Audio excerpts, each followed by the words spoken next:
Hey guys, this is Ryan from TKK Collector at the Poke Chalet. Let's talk business and running a Pokemon card store from your home. This is an interesting conundrum. So a few minutes ago, a potential customer knocks on the door. Didn't really knock, he used his crutches and walked to the house, and I saw him out there and I was like, what's going on? I went out and talked to him. He was actually looking for the Poke Chalet. It's our online business that we run. But we have a unique feature in that we offer curbside pickup. We're not like suburban, but we're not a city either. And we offer the ability to people to make a purchase online and say, pick up in store, which means they come and I run the product out to them. And it's an incredibly vital part of our business. In the fact that, it saves us on shipping. It drives customers. Customers know they can come, they can get their product immediately. Like, if they're wanting to rip a booster box on a Saturday night, they can come and pick up their booster box. Or, they want to drop off singles for trade, they can come and do it. It's just it's all the features of a store without the stinky bathrooms and the cash register people who don't know quite everything they should about running a card store. So, and it's great for me because, we run the business in our spare time. We don't have at most, maybe one person a day. Most, maybe two. On a release weekend, maybe five, most. So we run this feature, curbside pickup, and I tell other stores, I tell other people, this is so critical. And I'm always thinking about a business model that would be successful, short of a proper, Play Store. A business model that would be successful where you could support curbside pickup like we do without, it being someone's residence. Because there's issues that come along with running a Pokemon card store, and imagine running it out of your business. Now we have a ton of security, but there are scenarios where people get broken into even when they do have a ton of security. Hasn't happened to us yet. I have a security company coming to install even more features to help us out, and security is more. Anyway, let's talk about this. Curbside pickup, incredible boom to having an online store. People can sort of choose what they want.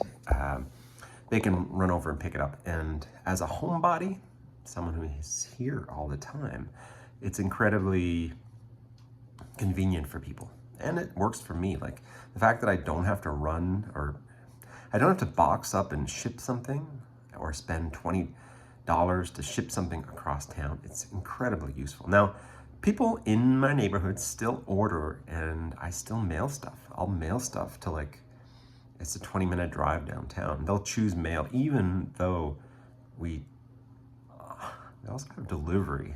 I don't like to advertise the delivery piece because I don't like doing deliveries, but we have it too. So, but curbside, incredibly, incredibly useful. In-store pickup is just an amazing feature of the Poke Chalet locally. And I've always told a lot of store owners that you got to focus on local. You got to have people who, are very deep in the hobby. You're people who have huge collections, people who like to rip packs. You need those folks. You also need to be able to cultivate, people who will pick up, a couple of cards here and there. The people who like to shop from their home. You got to pick those people up, and it's incredibly useful when they can pull up, send me a text message, and I can run out a stack of singles to them.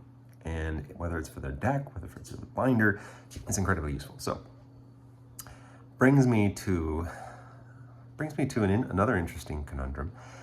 And this is why I think this is the only time this has ever happened. But one of my customers is doing he's not exiting. He's basically moving, and he doesn't want to take all of his collection with him. He's moving around. He's going to take some time, the next 5-6 months, to move around a bit and things like that. I think he's off to Toronto this week. He finished up his exams. He wants to release some cards into the wild, and he's given me a tall stack of really amazing cards. I just did the spreadsheet. So roughly evaluating, if you use TCG Player Market, $6,000.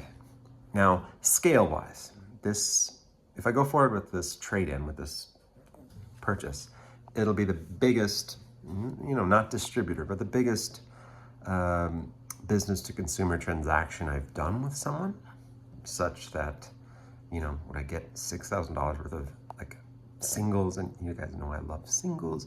They're the most liquid, there's margins, there's, I like seeing the cards. So I have this situation where Pokemon has been booming, and we have like small amounts of finally not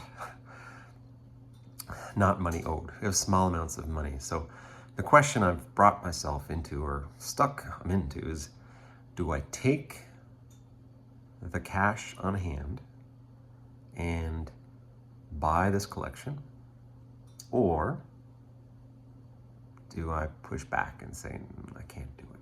Now, I have some regrets. Everyone has regrets. And the regrets usually happen when you don't have capital to buy something. Last year, 2 years ago, someone came to me with PSA 10s of every single alt art from Sword and Shield and said, they're exiting the hobby. They'd like someone to buy it. They would love someone to take it off their hands for 70%.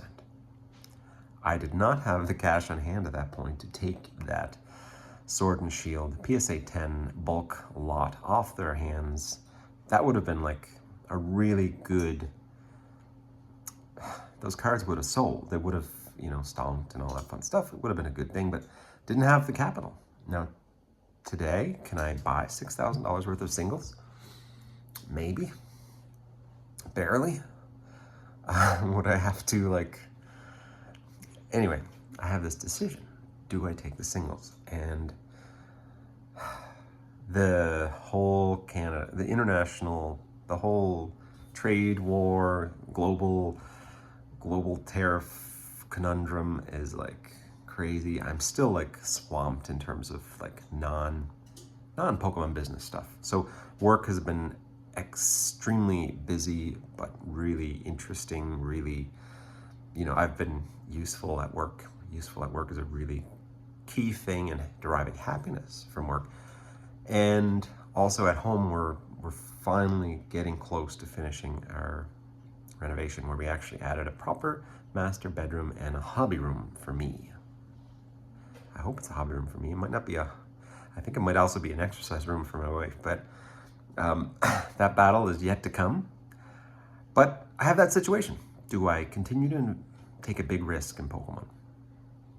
Do I avoid the risk? What do I do? And it's a hard decision to make. I think, I look at the cards and it's SIRs, it's alt arts, it's the big hits from many of the sets, it's all the hits from the latest sets. I'm probably gonna do it. It's gonna be a ton of work because getting all those singles, putting them up for sale is gonna be a lot of work. Hopefully I have time. Time is the biggest thing you can put into a Pokemon business. If you watch these videos, time is where you make a difference. Singles take time. Sealed product doesn't take any time, but there's no money in sealed product. Rip and ships take an incredible amount of time. I don't know if I never found there was much money in rip and ships. I found there was, it was enjoyable, it was fun, but it was a lot of work. So if you have a good rip and shipper, make sure you treat them right. If you have a crappy rip and shipper, stay the hell away from them. Reward your rip and shippers. They provide entertainment. And that's what Pokemon is, it's entertainment, and you guys gotta realize that. There's a lot of people talk about how it's investment, and although I understand the value side of it makes it really interesting and really appealing to have product and to have cards and to have things like that, I think that makes it interesting, but I don't know if you really should be properly investing in it. You should be doing it, investing should be now's the time to buy as the stocks and everything is super low. Now's the time to actually put a little bit of money towards buying the dip, so to speak. Whether the United States comes out of the hole that they're digging stronger, or whether the rest of the world steps up, definitely diversify internationally. Definitely have things other than Pokemon in your portfolio.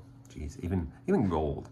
So about 20 years ago, I bought a gold coin, and my wife said I was insane for doing so.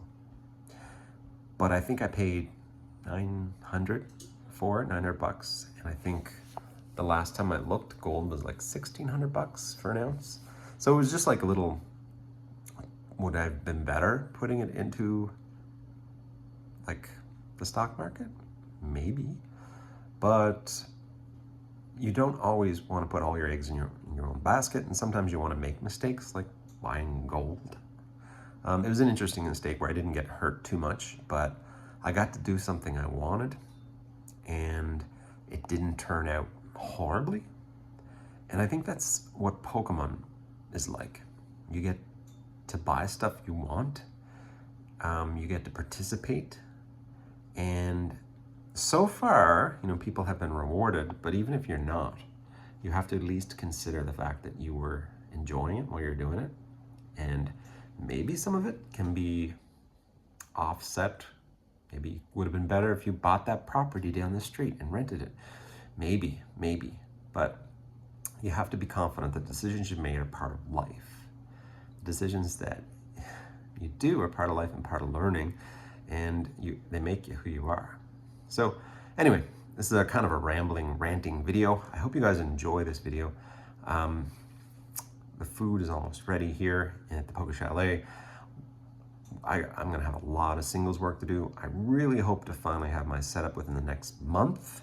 I'm really hoping that the last of my contractors get the heck out of my house. I do not want to see these guys ever again, even though they've done really quality work. It's not been cheap, it's not been quick, and it's not been without stress, without anxiety. And that's a hard thing to be suffering anxiety. Unexpected things that cause strife, unexpected things that cause conflict is really hard on your personal well-being, and it's been hard on us in the family here. I just gotta sigh and just gotta make sure that we switch back. The summer's coming. Hopefully the entire world doesn't go haywire with an international trade war and things go back to a normality that is appreciative to people who just enjoy life. And I hope you guys enjoy life. We will see you on the next video. Thank you guys for subscribing. Thank you guys for hitting the like button. Thank you guys for chatting, asking questions, providing singles trade-ins, ordering singles, ordering sealed product, being a player. Oh man, wouldn't it be nice to be able to sit down and have a Wednesday afternoon to play? See you soon. Bye.